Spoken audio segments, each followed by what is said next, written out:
Welcome, everyone, to SlabStox 101 educational video series. I'm your host, Nate, and in today's video, we are going to talk about investing plan and budget. So as many of you know, when spending money on something, it is good to have a budget and to not go over it, whether that be Christmas presents or birthday presents or buying a house or buying a car, anything like that. Not many of us have unlimited money to be able to spend on any given one thing. And so we need a budget. Well, today we're going to be going over a little bit of investing and budgeting tips just to get your wheels wet. Obviously, many of you probably know this already, but just in case, we cover the types of risk investment in cards, how I see it, and then various other tidbits. So let us get going. There's three types of investments that I see in the card business, and that is high risk, medium risk, low risk. Very generic terms here for these risk types, but let's talk about each one individually. So high risk, I would classify as sinking any amount of money into unproven high upside players. So unproven high upside and any amount of money is high risk. Any amount of money being, $10,000 to $20 if they're high upside, high risk type guys. So examples that I grabbed is Drew Lock. He's the QB of the Broncos. His Prism base PSA 10 sold for $395 on September 20th, which was 2 days ago when I took these notes. And September 20th, 2020, for those of you that are watching in the future. And Drew Lock, $395. Now, Drew Lock had 5 good games last year. As of this recording, he injured himself last weekend, week 2 of the 2020 NFL season, and we don't know when he's going to be back. He's hurt his AC joint in his shoulder.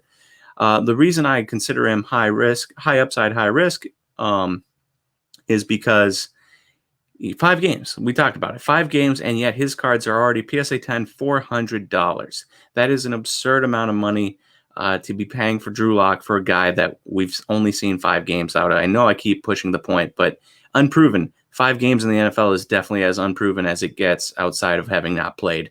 And so $400 there, very high risk. On the baseball side of things, I've got 2 examples, and Noelvi Marte is a shortstop for the Mariners. His Bowman Chrome base auto sold for $135 on September 12th, and these are all auction with shipping prices added in.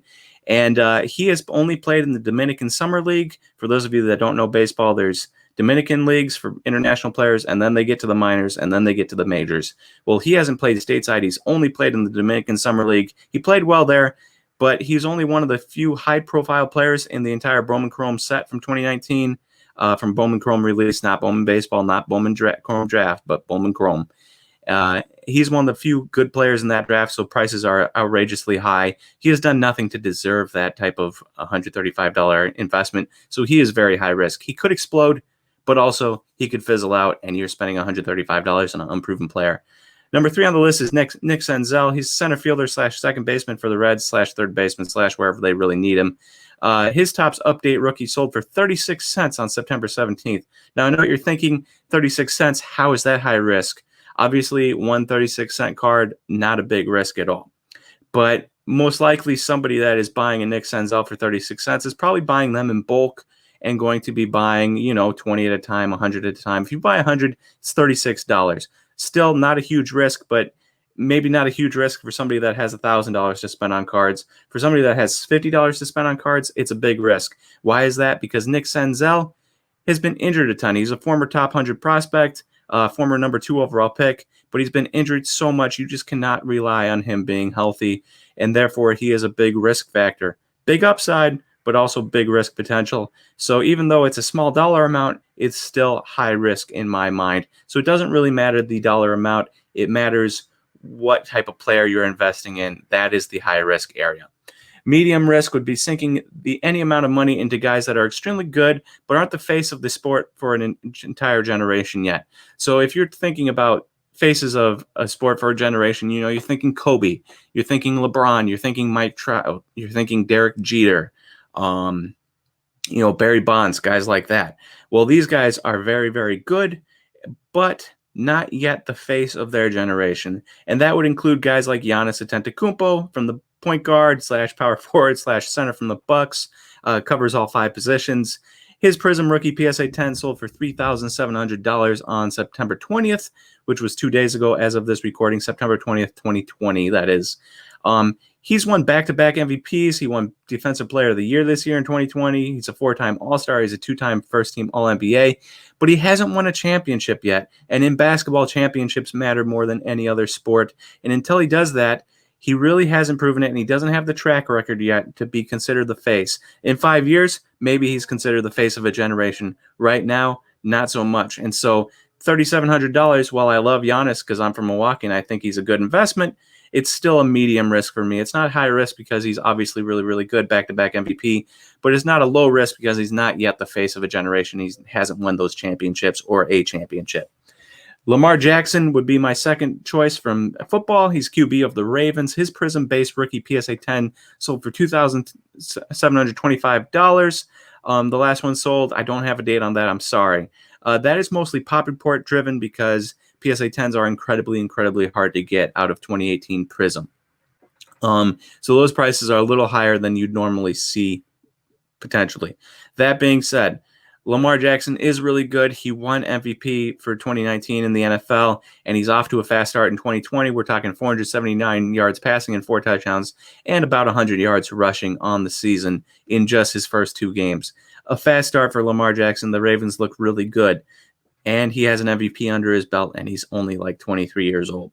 That being said, still a medium risk. He's obviously proven himself enough where he's not a high-risk guy because he's already proven it, but he's a running-style quarterback. Those guys tend to get injured. Not saying he will, but there's potential there, and until he wins a Super Bowl, medium risk there. And then Ronald Acuna Jr., outfielder for the Braves, is my third example. His Bowman Chrome First BGS 9.5 sold for $1,750 on September 17th, 2020. He's extremely young. He's only 22, so that's a big upside. He led his team to the playoffs twice, and he was Rookie of the Year in 2018, and he was a 2019 All-Star and finished 5th in MVP. He was on pace for a 40-40 season last year, and they've been talking about him getting a 50-50 season, which is 50 home runs, 50 stolen bases. No saying if that happens, but the fact that they're even talking about it is very impressive. But he hasn't won a championship or been around long enough. The championship doesn't matter as much in baseball. You can see that with Mike Trout cards. People pay an arm and a leg, and Mike Trout's been to the playoffs once, and he got called up in when he was 19, and he is 29 now. But the more important thing is that he just hasn't been around long enough, and there's other young guys that are just as good, if not better, in Juan Soto and Fernando Tatis. So Ronald Acuna would be a medium risk guy in my mind because he's not yet the face of a generation, but he is extremely, extremely good and a decent investment. He's not high risk, so to speak. As for low risk, I would classify low risk as having made it to the top of your respective sport and being a face of a sport for a generation, making it on top of the hypothetical quote-unquote Mount Rushmore of all-time greats for a sport. So you're obviously talking here, if we're talking in today's standards, Tom Brady, LeBron James, Mike Trout, right? Those are the 3 guys that come to mind. Those are the only 3 guys that I would consider Mount Rushmore guys at this point in their careers of current generation guys. Tom Brady, QB for the Buccaneers. If you live under a rock and don't know who Tom Brady is, not to insult anybody that might not know who Tom Brady is, my bad. Bowman Chrome rookie PSA 10 sold for $8,575 on September 15th. Obviously, Tom Brady is the greatest football player of all time. He has 6 Super Bowls. He's been to 9 Super Bowls, has won 6 of them. Absolutely incredible. Nobody's ever done that. You all know, the story of Tom Brady. You know why he's the greatest of all time for the NFL. And you know why his cards are expensive. If you want to look for a low-risk guy, you invest in Tom Brady. You put in your safety security deposit box or your safe at home, and you let it sit for 20 years. He makes it to the Hall of Fame. Nobody comes close to his records, and people keep talking about him. Prices keep going up. LeBron James, my number 2 example, small forward for the Lakers, Topps Chrome rookie BGS 9.5, sold for $6,500. Last one did, or around there. He's obviously the greatest player of his generation, the second greatest basketball player of all time. Could potentially still take that number 1 spot. They might win a 4th championship. He might win a 4th championship this year. He'll probably definitely go to his 10th finals, which is insane. And so, you don't want to count him out for that top spot, but people are definitely always going to call him a front runner going and teaming up with superstars so that he can win his championships. So they might never give it to him compared to Michael Jordan. But that being said, face of a generation, you all know that. You know why LeBron cards are so expensive. And that's, again, another card, way low risk. You just put it away. And then lastly is Mike Trout, center fielder for the Angels. Topps update rookie PSA 10 is $3,200-ish. He's on pace to be a top 3 player of all time with Babe Ruth and Barry Bonds. He obviously has no championships, and he has only been in the playoffs 1 year, but of all the sports, baseball is the least important for team success. You're just looking at a guy. Baseball is an individual success-driven team sport. So it's really individual numbers combined together to make a team go, and people really care about individual numbers in baseball. And Mike Trout he's 43rd already by Fangraphs WAR. He's at 75.08 Fangraphs WAR. 60 is the threshold for a Hall of Famer. He's only 29, and he's 10 F-WAR away from being a top 30 baseball player of all time. And again, he's only 29. So by the time he turns 30, I would not be shocked, or is in his age 30 season, I would not be shocked if he's already a top 30 baseball player of all time. If he continues doing well into his mid 30s and then slows down a little bit, but still performs admirably in his late 30s, there's no reason why he couldn't be a top 3 baseball player of all time. And that is why you would invest in Mike Trout and just put it away.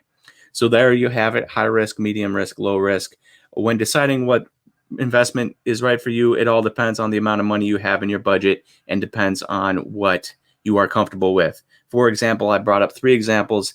You have a poor college kid. I would suggest doing high risk for him. You might only have $20. Well, you're not going to get a medium risk guy and you're not going to get a low risk guy, so you have to go high risk. So maybe you buy 100 Nick Senzels, 36 cents. You pay $36 and hope he explodes.